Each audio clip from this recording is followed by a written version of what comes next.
కులగణనకు okay, తీర్మానానికి శాసనసభ ఏకగ్రీవ ఆమోదం, మార్పునకు ఇది పునాది. బట్టి విక్రమార్క కులగణనకు ఓకే. ఈ కులగణన చేస్తా అంటున్నారు, దీనికి చట్టబద్ధత లేదు. కులగణన చేస్తా అంటున్నారు, దీనికి రేపన్నాడు వీళ్ళు వచ్చేటువంటి లెక్కల మీద ఎవడన్నా కోర్టుకు పోతే అది ఉత్తకతే అవుతుంది, దేనికి ఉపయోగం ఉండదు. ఇవాళ ఈ కులగణన కోసం డబ్బులు కేటాయిస్తారు కదా, నిధులు కేటాయిస్తారు కదా, దీనికి సంబంధించి ఇవన్నీ కూడా బూడిదలో పోసే పన్నీరే అవుతాయి చివరికి.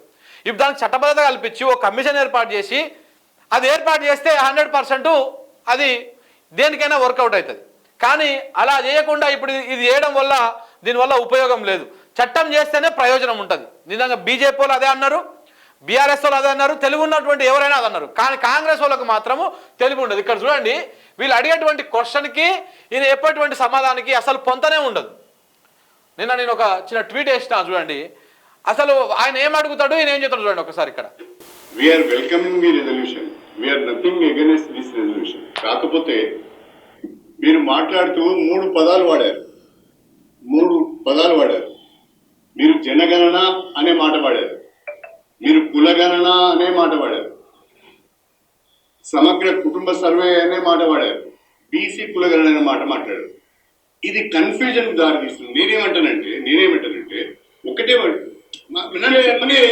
ఈ సమాజంలో ఉన్నటువంటి వాళ్ళే కదా, రాష్ట్ర సమాజంలో ఉన్నటువంటి అన్ని కుటుంబాలు, అన్ని కులాలు అన్ని ఉన్నారు కదా, అందరికి సంబంధించిందే ఈ సర్వే అని చెప్పాము. మీరు కన్ఫ్యూజ్ అవుతున్నారు సార్, మేము చాలా clear. Don't get confuse Srihari గారు. మీరు చెప్పినటువంటి అన్ని కులాలు, ఇప్పుడు నేను చెప్పిన పదాలు అన్ని సమాజంలో ఉన్నటువంటి వాళ్ళే, అందరి ఇంటింటికి వెళ్తుంది. రాష్ట్ర వ్యాప్తంగా సర్వే జరుగుతుంది. మనం ఏపాటో బట్టి విక్రమార్క తెలివికలుడు అనుకున్నాం, కానీ ఇంత బెబ్బే అని తెలియదు మనకి.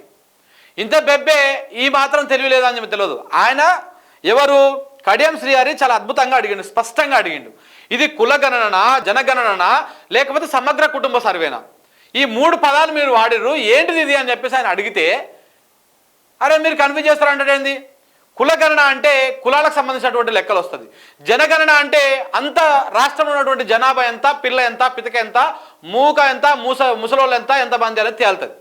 ఇక సమగ్ర కుటుంబ సర్వే అంటే జనం లెక్కలు తెలుస్తాయి, అట్లాగే దాంతోపాటు వారి ఆస్తులు, పాస్తులు, ఎవ్రీథింగ్ లెక్కలు వస్తాయి.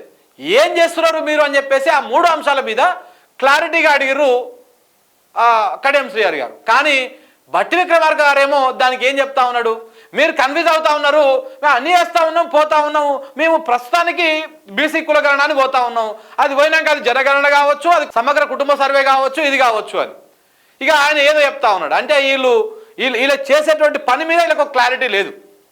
ఏం చేస్తుర్రు, కులగణన చేస్తుర్రా, జనగణన చేస్తుర్రా, సమగ్ర కుటుంబ సర్వే చేస్తూ ఉన్నారా, ఏం చేస్తూ ఉన్నారు అనేది వీళ్ళకు క్లారిటీ లేదు. అప్పుడు కేసీఆర్ చేసిండు కదా సమగ్ర కుటుంబ సర్వే, సకల జనుల సమగ్ర కుటుంబ సర్వే అది ఉండే, సమగ్ర కుటుంబ సర్వే చేసిండు కదా, ఇప్పుడు మేము కూడా చేయాలి. అప్పుడు ఆయన చేసిండు కదా, ఇప్పుడు మేము కూడా చేయాలి. ఈ ఎంతసేపు ఉన్న ఆయన చేసిండు నేను చేయాలి, ఆయన అది చేసిండు నేను ఇది చేయాలి, ఇదే తప్ప వీళ్ళకి ఏదైనా మరి దానివల్ల ఏం ఉపయోగం అవుతుంది, ఎట్లా ఉపయోగం అవుతుంది అని కూడా వీళ్ళకు క్లారిటీ లేదు. మళ్ళీ దానికి చట్టబద్ధత లేదు. మరి ఏం చేస్తారు ఫైనల్గా అనేది తెలియదు అనమాట. సో ఈ విధంగా ఉంటుంది వీళ్ళ కథ, వీళ్ళ వ్యవహారం. ఇక చూడు, ఇప్పుడు వార్తనేమో కులగణనకు సంబంధించింది, ఫోటోనేమో మహేందర్ రెడ్డి, సునీతారెడ్డి ఈ ముఠా మొత్తం పోయి ఆయన కలిసినట్టు చేసిరన్నమాట. ఇప్పుడు ఏంది, చేవెళ్ళ ఎంపీ టికెట్ ఇస్తారేమో ఈయనకా ఆమెకి ఇస్తారేమో, ఎంపీ టికెట్ ఇస్తారేమో చేవెళ్ళకి, ఎవరు దిక్కు లేదు కాంగ్రెస్ పార్టీలో. ఇక ఇస్తారేమో, దానికోసం ఈయన పోయిండు అనమాట. ఈయన డైరెక్ట్గా కండువా కప్పుకోలే, ఎందుకంటే ఎమ్మెల్సీగా అనర్హత వెయిట్ వేయొచ్చు కాబట్టి ఆయన డైరెక్ట్ కండువా కప్పుకోలే. ఇక తీసుకుపోయి వాళ్ళ ఆమెను అందరూ జాయిన్ చేసారు. మరి ఈయన పోయిండు, కానీ కొడంగల్లో మరి పట్నం నరేందర్ రెడ్డి మాత్రం బాగానే అక్కడనే ఉన్నాడు. మరి ఆయన పార్టీలోకి రానియలేదా, లేకపోతే ఆయన పార్టీని నమ్ముకునే ఉన్నాడా అనేది ఇప్పుడే అర్థం కాని విషయం. మరి మహేందర్ రెడ్డి ఏం చెప్తాడు అనేది చూడాలి. వార్తనే ఒకటి, ఇక్కడ బేసిక్గా అసెంబ్లీ ఫోటో వేయాలి, అసెంబ్లీ ఫోటో వేయకుండా ఇది వేసారనమాట. అంతే, ఎట్లనే ఉంటుంది.